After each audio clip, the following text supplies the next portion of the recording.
Hey, Mom, is it time for dinner yet? Ah, you're here. How did you know it was time to eat? Oh, that's right.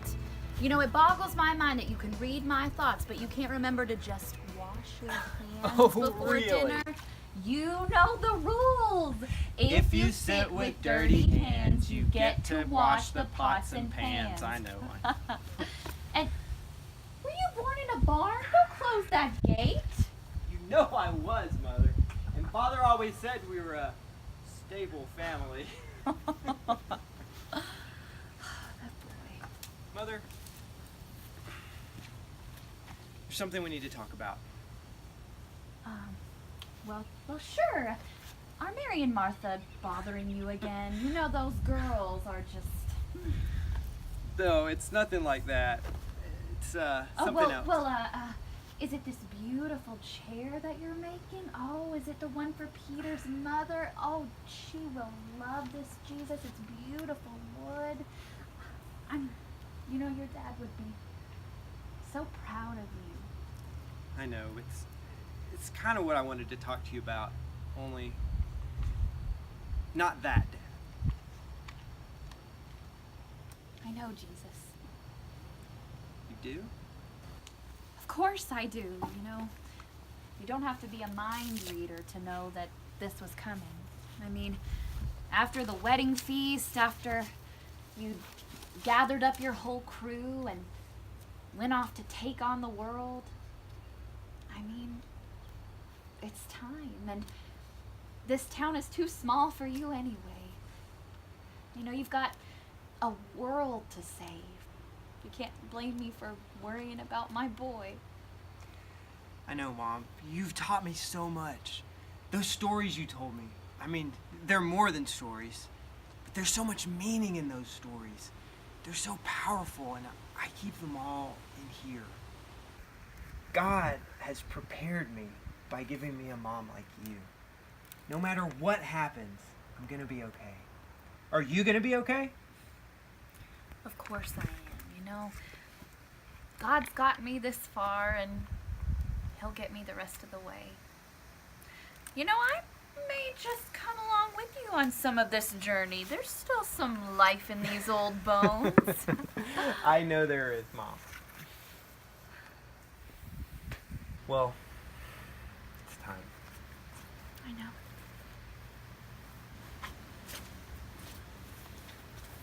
Jesus, wait. Yes, Mother? I'm so proud of you. That's all.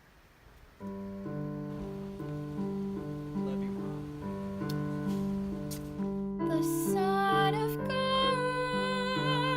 this child of mine, my love outpoured, yet he must shine. To let him go is more than I can hardly bear.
Being at the cross with my boy was without question the hardest thing I've ever experienced.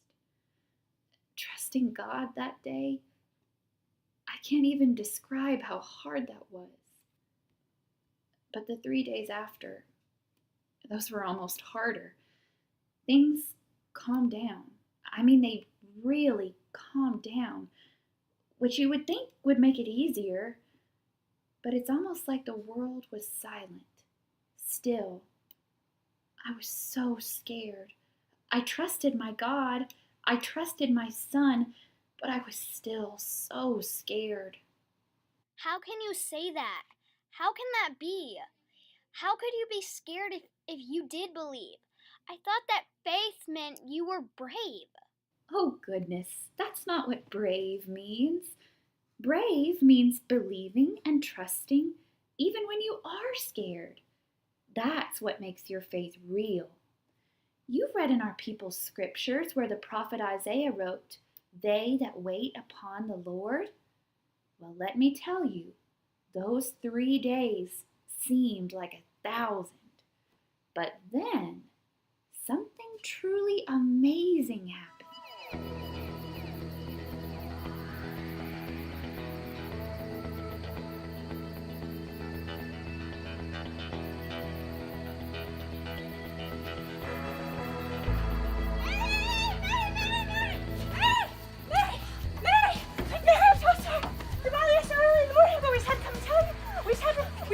What she's trying to say is we have some news.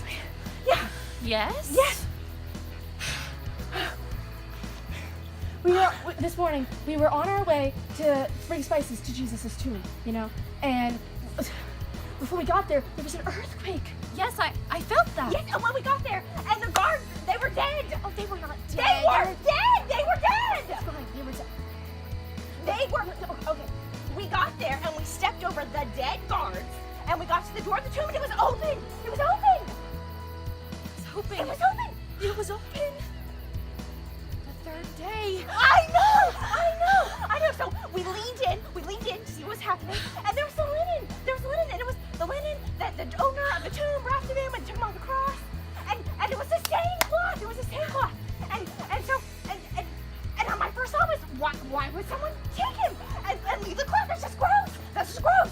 Don't forget about the two men. I know. Oh my goodness, the two men. So there we were. We're a little panicked. We're a little stressed out. We're getting ready to run, and we're running. And then there's these men, and they're on like the stone. They were sitting there on the huge, the door. They scared us half to death. Oh, yeah. Oh yes. Yeah, they did. So we just fell down there, and then we got up, and they were still looking at us, and you know that look that people get when they know something that you don't know? Yes. And they're waiting for you, and they're really excited, but they want to tell you, and then they're just waiting, and then we look at each other, and we're like, what? And then we're just looking at them, and then we looked at them, and they were waiting, and then we looked at each other, and we looked at them, Okay, and we're like, okay. Let me take it from here. You take a breath. Yeah. So they said to us, "Why do you look for the living among the dead? He is not here. He is risen. Mary, he's alive." My Jesus, my son is alive. His ministry had to grow like a flower in bloom. I don't think we've seen the end from an empty nest to an empty tomb.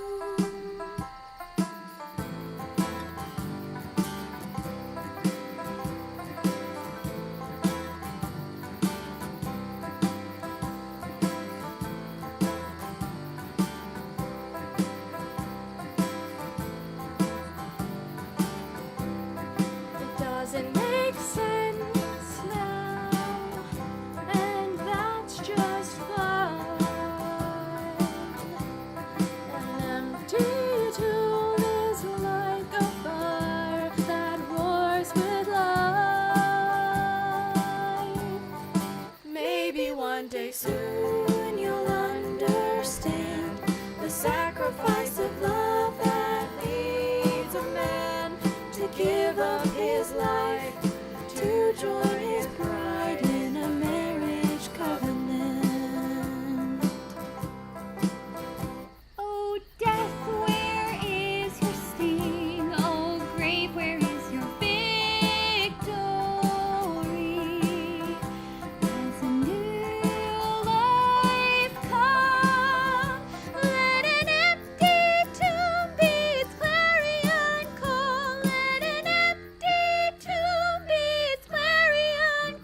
one day soon you'll understand the sacrifice of love that leads a man to give up his life to join his bride in a marriage covenant. Maybe one day soon you'll understand the sacrifice of love that leads a man to give up his life to join his bride in a marriage covenant.